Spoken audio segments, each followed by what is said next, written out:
જિલ્લામાં ખનીજ વિભાગના અધિકારીઓની જાસૂસીનો ઓડિયો વાયરલ થયો છે। પ્રાંત અધિકારીના ગાડીના લોકેશનની આપલેની ઓડિયો ક્લિપ વાયરલ થઈ છે। ચોટીલા પ્રાંત અધિકારીએ ખનીજ માફિયાઓ સામે લાલા કરી છે। છેલ્લા એક સપ્તાહથી ગેરકાયદે ખનીજ ચોરી સામે કાર્યવાહી હાથ ધરી છે। પ્રાંત અધિકારીની ટીમનો સતત 2 કલાક સુધી પીછો કરી રેકી કરાયાનો પર્દાફાશ થયો છે। અધિકારીના ખોફથી ખનીજ વહન કરતા ડમ્પર ચાલકોમાં અધિકારી બન્યા ચર્ચાનો વિષય। અંદર લોટમાં હંતાડી નાખ્યો ગાડી હો ભાઈ, પગે લાગ્યો ડીસી સાહેબ ને। આઈ હાસુ બોર્ડ 72 નો દે ફાડી નાખે, છત્રીની સાદી બેદી બધું યુઈ જો આ કાયદેસર આવ્યું।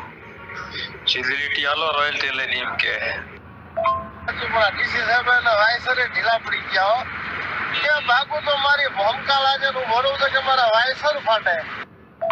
તો રનિંગ છે પણ આ ડીસી નું કંઈક કરો ને, હવે બોઈલર અંદર મીકી આવવાનું ઓફિસમાં। મની હો મારા સે ડોકોમાં આકર સમાચાર હે હાઉ ધ્યાન કરો તો। हेलो डीसी साहब, આવ્યા હો બોલે આપે હાલતું ચાલતું ધ્યાન રાખજો।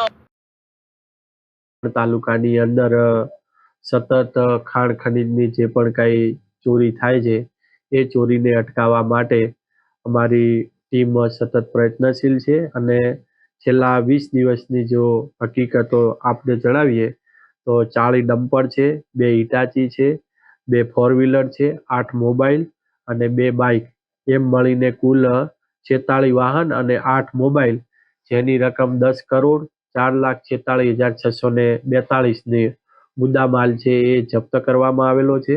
જે મોબાઈલો જપ્ત કરવામાં આવેલા છે તેમાં જુદા જુદા ગ્રુપો બનાવવામાં આવેલા છે।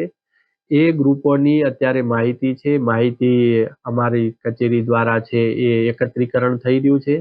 તમામ જે ગ્રુપોની અંદર આવા મેસેજ અને જે અધિકારીઓની રેકી કરવામાં આવી રહી છે એની સામે સખત પગલાં લેવામાં આવશે અને આ પગલાંની અંદર તમામને વોરંટ ઇસ્યુ કરી અને એરેસ્ટ કરાવી અને અહીંયા રજૂ કરી અને સારા વર્તન અંગેના પ્રથમ જામીન લેવામાં આવશે। જામીનની અંદર પણ આબરૂદાર અને પ્રતિષ્ઠિત જામીન લેવામાં આવશે। જો જામીન આપવામાં ઇનકાર કરશે તો BNSSની જોગવાઈ મુજબ જેલમાં જશે અને જામીન આપ્યા પછી પણ જો એ જામીનનો ભંગ થશે તો પણ જેલમાં જશે। અને એ જામીનનો જ્યારે અટકાયતી પગલાં તરીકે જે હુકમ કરવામાં આવશે એની અંદર જ નાયબ મામલતદાર, રેવન્યુ તલાટી એવા કર્મચારીઓની નિમણૂક કરવામાં આવશે કે જો જામીન ભંગ થાય તો એનો અત્રે રિપોર્ટ કરવો, એટલે જામીન ભંગની પણ કાર્યવાહી થશે।